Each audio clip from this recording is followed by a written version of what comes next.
commend you. Starseeds.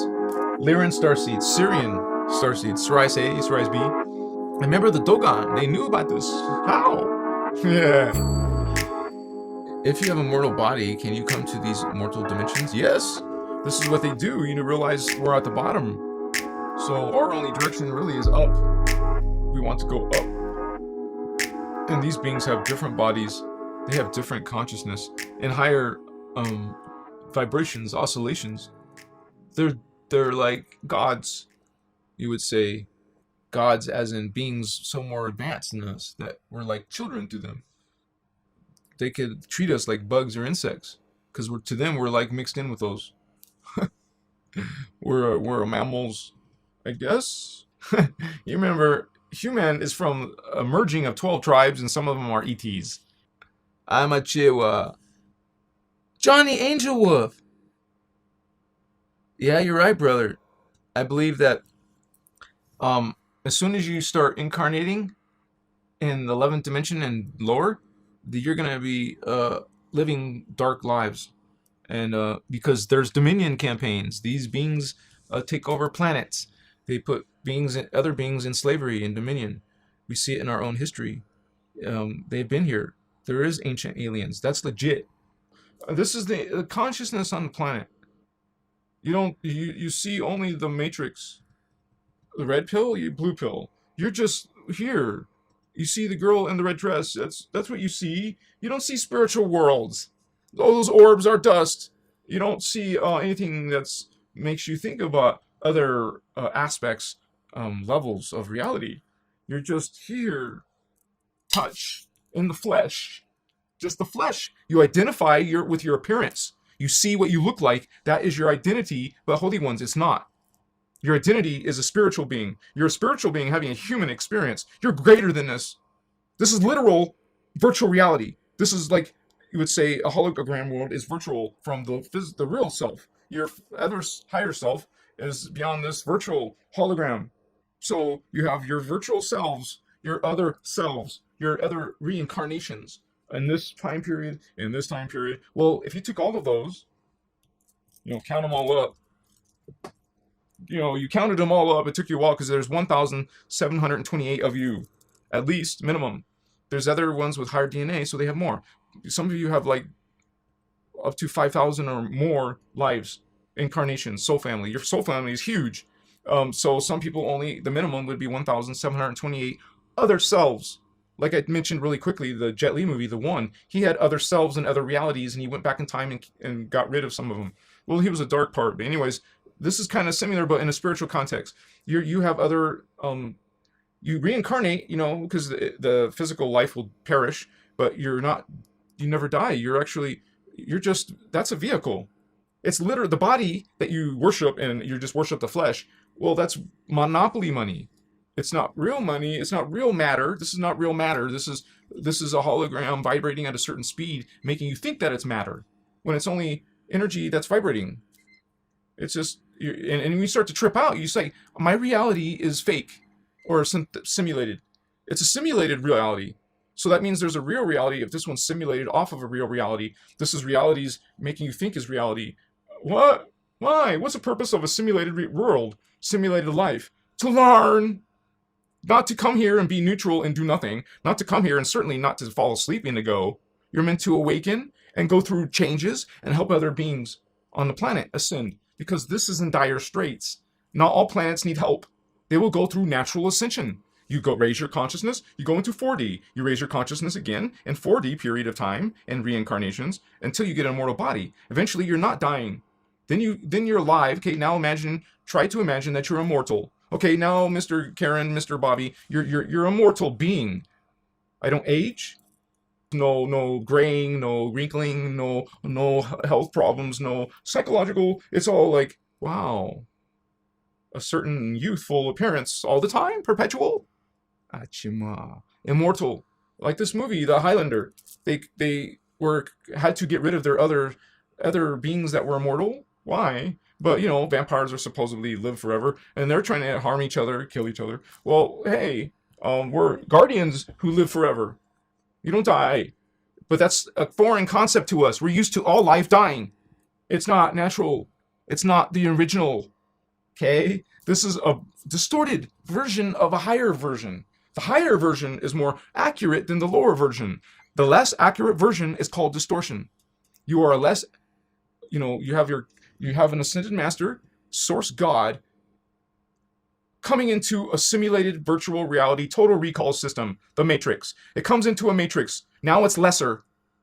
Okay? Less code, less genetics, less energy, and so now you fall again. Now, or you see down lower life.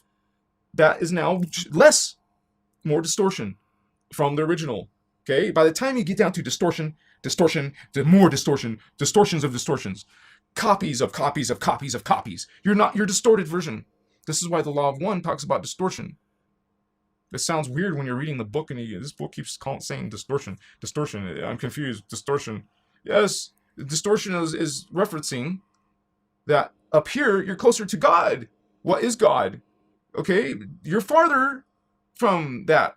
You're more mutated, less, or no, not more, but less accurate. No, I mean less than you would say. Like by the time you're convoluting, you're de-evolving, you're becoming more primitive than what you were before. This is such an important concept. What do you think ascension is? It's a metamorphosis. You get to identify with this body, but it's only part of a future version of us. This is a phase. We're going through one dimension phase, we're going through 2-dimension phase, now we're up to 3-dimension phase, ready to be going to the 4th dimension phase. Not these New Agers, Anunnaki, telling you about 5D. I'm going to use the hashtag 5D so you New Agers will come and see another point of view, Holy Ones. Okay? Because you're going to learn about who created these ideas. I mean, I have this Holy One, beloved one, write me recently and start talking about their God called the Father. I identify it as Father. I'm just talking about as an example. You write me personally. You're gonna tell me about your story. I'm going to respond from a guardian perspective, not out of judgment or I think less. No, but simply as knowing what these ETs are, what they represent, and what they're done in our history, what they're doing to us now, in physical, emotional, psychological, mental, and spiritual levels. They're messing with us. They're in our face. They're in our world. They're in our health. They're in our ability to sustain ourselves. They're making us have less abilities. I mean, you don't see things ending, but you see things getting worse. So you look at signs when they're serious enough. And you will realize that a spiritual point of focus, like you spend time focusing on these spiritual concepts, because you don't think about it, you don't put your mind there, you don't go through experiments. It sounds funny, experiments in your mind. You're trying to be a master of consciousness, and just know what that means. What is a master in consciousness? That is you going inside. So you're closing these eyes. You get used to doing that. You get used to meditation. You get used to quieting. You get used to the dark. And when I mean dark, I just mean like privacy, the quiet. And it's literally, for whatever reason, we've realized that when it's dark, the pineal gland is more activated. So just blindfolding yourself is not the optimal. If you want more effect, more better, then you would do this in the dark. You would be in a dark room, a dark covering, whatever. That's more better for your pineal gland.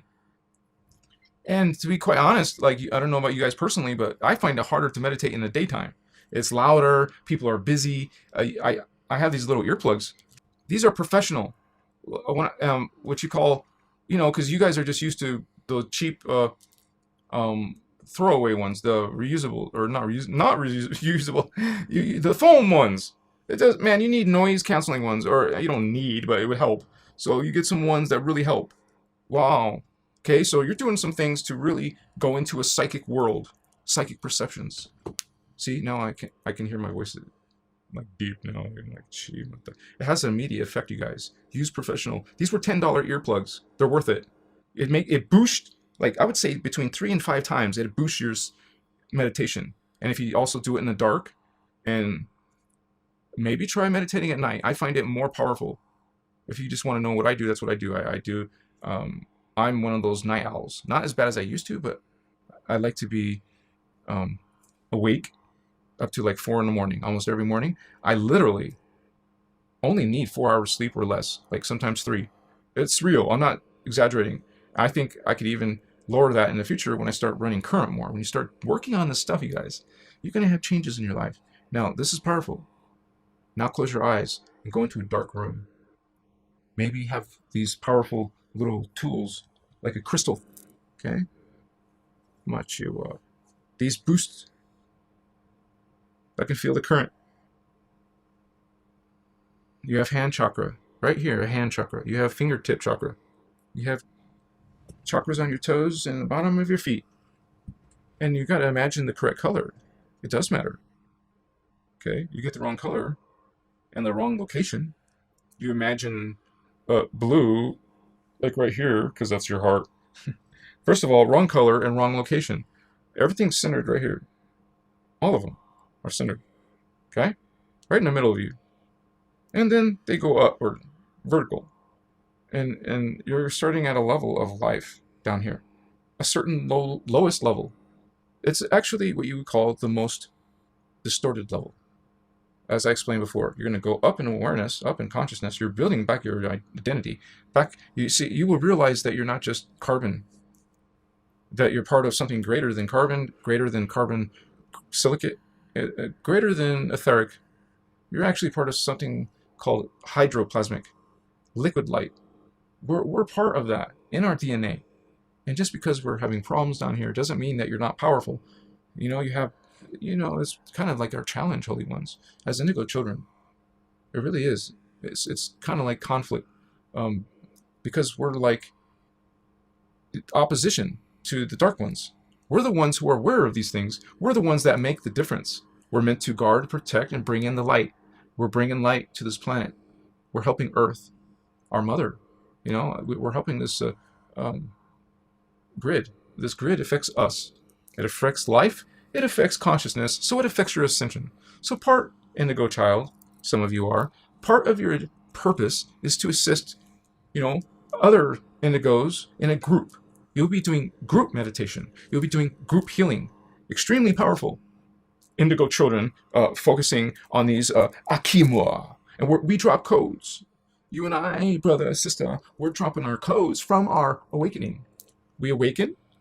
We're activating dimensions of energy. And mine plus yours. My 5th strand plus your 5th strand and all those other ones in the planet. There's some indigo children Russians, indigo children Chinese. There's all kinds of indigo children. All tribes. We're coming in. There's specific tribes mostly, but you're going to be coming in at different versions. It's like special forces coming in, dropping in to this drama. Okay, and we're meant to accomplish a goal as guardians. We are here to guard those stargates. Okay, we're not letting those Anunnaki fleets drop in during this Stargate opening cycle. Oh, they see those gates open. See, those are what you would call Luciferian. Okay, that's what they call themselves. So it's not a religious, concept. This is actual conspiracy from Atlantis. This is ancient. It's not new. We've been dealing with these beings, as Holy Grail you are, during all these time periods, fighting the Knights Templar, those dark ones, bringing in their tribe. They have their dark ones. We have our light ones. It's genetics. We have our starseed genetics, and they have their Amakaya. Okay, so you're going to get some interesting mixtures of not so friendly beings in this world, in your friendships, in your families, in your governments, in your different tribes. There is intruding forces, dark forces.